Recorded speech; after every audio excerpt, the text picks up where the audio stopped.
The concept of a limit is an extremely important concept in the study of calculus. In fact, it's one of the foundational components of calculus. And it's really important that we understand what limits mean and what they are so that we can make sure we're understanding some of the foundations of calculus. By definition, a limit is the value that a function approaches or a sequence approaches as the input approaches some value. So for example, if we're talking about a function defined by x and y, a limit would be, well, what does the y approach as the x value approaches some value? So to help demonstrate some of the things that we've talked about in the past, or just to recap some of the ideas that we've explored, I'm going to use this rational function f of x equals x squared minus 9 over x squared minus 2x minus 15. I took this function f of x, I plugged it into Desmos so that we could also have a visual to go along with our algebraic. So graphically, this is what f of x looks like. And what I'm going to do is I'm going to take you through some of the different types of limits that we've looked at in the past, just to refresh your memory about how we can use limits to help us explore what characteristics of the functions, in particular this one, f of x. So the first idea that I want to make sure that that we remember is the idea that limits can be used to help us define the end behavior of a function. So when we have limits of x approaching infinity and x approaching negative infinity, we can think of those limits graphically as being like, okay, so I have a really, really, really big x value in the positive direction. What do the y values approach? Alternatively, if I have a really big negative x value, so going in the negative direction, what does the y value of the function approach? So I can see here for this function graphically, as I approach positive infinity for my x values, the graph seems to be getting closer and closer and closer to 1. And as I approach negative infinity of this function, the graph seems to be getting, again, closer and closer and closer to 1. And sure enough, this rational function does have a horizontal asymptote at y equals 1. Now, we can also figure this out algebraically. So we've talked about in the past how if we want to figure out what is going on with a rational function in terms of its end behavior, we're going to think about how the degree of the numerator is compared to the degree of the denominator. So in this case here, the degree of the top or the numerator is 2. The degree of the bottom or the denominator is also 2. And when we have the same degree on the top as we do on the bottom, then what we do is we compare the leading coefficients. So in this case, the leading coefficient is 1. On the numerator, it's also 1 on the denominator.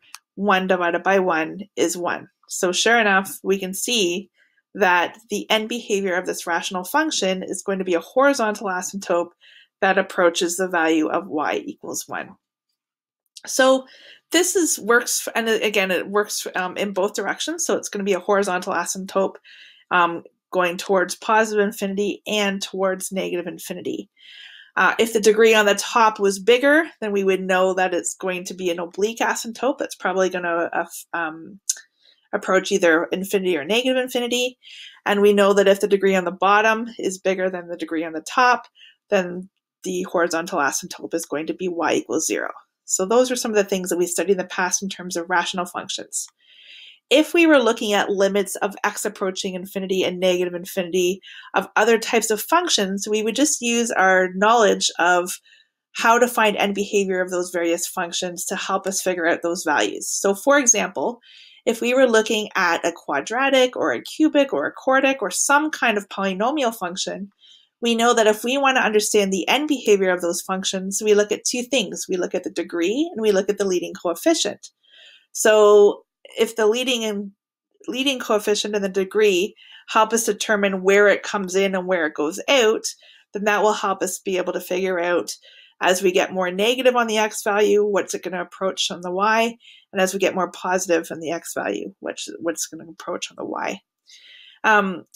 There's also other types of functions that we studied, like exponential functions, square root functions, trigonometric functions, absolute value functions. So if we use our knowledge of what is happening with those functions long term, we can then calculate limits as x approaches infinity and negative infinity and be able to figure out the end behavior that way. So that's one example of where we use limits when we're talking about the end behavior, or is x approaching really big and small or really negative numbers. But we can also use limits to help us explore what's happening to functions at specific x values. So I'm going to take you through 3 examples with this graph.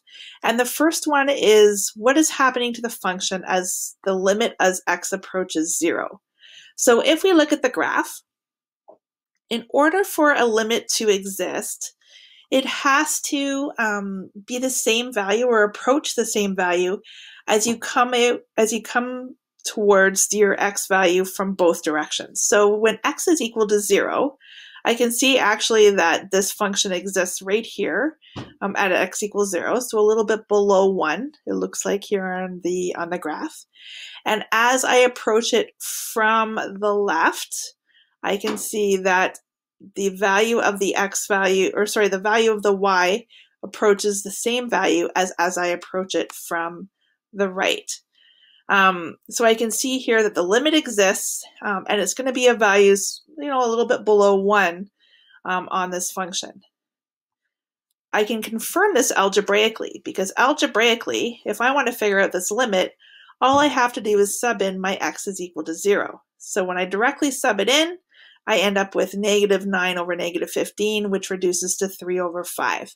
So the limit exists here at x equals 0, as x approaches 0, because from the left side and the right side, I can see that there's going to be it approaches the value of y equals 3 over 5. Okay, so that limit exists and it's equal to 3 over 5. So the next value that I want to look at is what happens when the limit of x approaches negative 3. So at negative 3, I can look in here a little bit more closely, and I can see that there's actually a hole at the value of negative 3. So I know that this graph is actually not continuous at negative 3. In order to graph it, I have to lift my pencil up off the paper to be able to go from this piece here to this piece here because of the hole. However, the limit still exists, because if I look at it as it approaches it from the left and as it approaches it from the right, it looks like it's still going towards the same y value. Again, a little bit under 1. So algebraically, let's just confirm that this does in fact work. So algebraically, if I take my x equals negative 3 and I directly sub it into my function, I actually get what's called indeterminate form. So I get 0 over 0, and we know that this does not exist. However, I can take this function and I can change the way it looks. So if I factor the top and I factor the bottom, I end up with the limit as x approaches negative 3 of x minus 3, x plus 3, and x minus 5, x plus 3.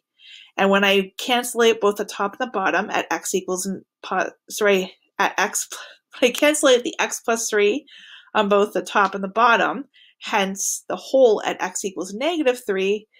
I plug in my value of x equals negative 3, and I end up with a limit equal to 3 over 4, which again is consistent with what we see here. I can see that the limit is actually going to be equal to 3 over 4.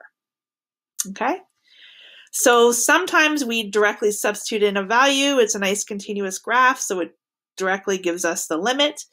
Sometimes if we have some kind of discontinuity in the graph, but the limit still exists, I can change the way that the function looks and then sub in my value to figure out what my limit value is going to be. Now the next example is when the limit is x approaches, when we find the limit as x approaches positive 5. And if we look at the graph, we can see that as x approaches positive 5, there's actually a vertical asymptote at this point.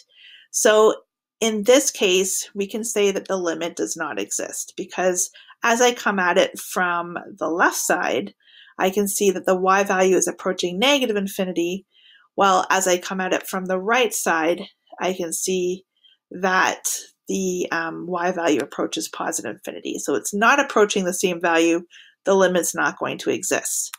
And again, I want to see what this looks like algebraically. So if I take my original function and I directly substitute in my 5, I get 16 over 0, which we know doesn't exist. So I'm going to try to change the way it looks. So I'm going to take this value up here. I know that this reduces down to x minus 3, x minus 5. Again, I plug in my value of x equals 5, and I still get that value of 0 in the denominator, which doesn't exist. So there's nothing that I can do to this algebraically that will allow me to sub in the value of x equals 5, and therefore I know that the limit does not exist. Okay, and I have a vertical asymptote at that point. So I can take my limits and I can study what happens long term in both the positive and negative direction. So I can study the end behavior by looking at as x approaches infinity and negative infinity. But then I can also get information about what's happening within the graph in terms of continuity, asymptotes, holes, those types of things by looking at limits as x approaches specific x values.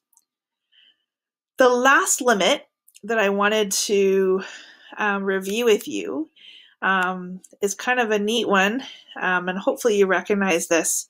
So here I have the limit. This time, instead of having x approaching something, I have h approaching 0. And that should be a little indicator that this is something a little bit different. And if I look closely here, I hope you could recognize that this is actually the difference quotient. So here I have the case of limit of h approaching 0 of the difference quotient, where I have f at x plus h minus f at x over h. So here I have my f at x. Here I have my f at x plus h. I subtract the 2, divide it by h, and we want to see what happens when I take those 2 points and get h and h closer and closer and closer to 0, which basically is going to allow me to estimate the instantaneous rate of change at a specific x value on this function. So I'm recognizing that this is the difference quotient. I'm going to find the limit as h approaches 0 as an estimate of the instantaneous rate of change, and which actually helps us calculate a derivative function. So this is some of those first principles that we used to calculate derivatives. And again, a type of function a type of limit that is connected to this function. So there are lots of different ways that we can explore and use limits. Again, foundational, and we will continue to look at limits and look at different strategies for solving and finding limits as we go through this course. So hopefully this gives you a good little review of some of the different ways that we've used limits in the past, and moving forward, you can use some of these ideas as we work through some of our integral calculus as well.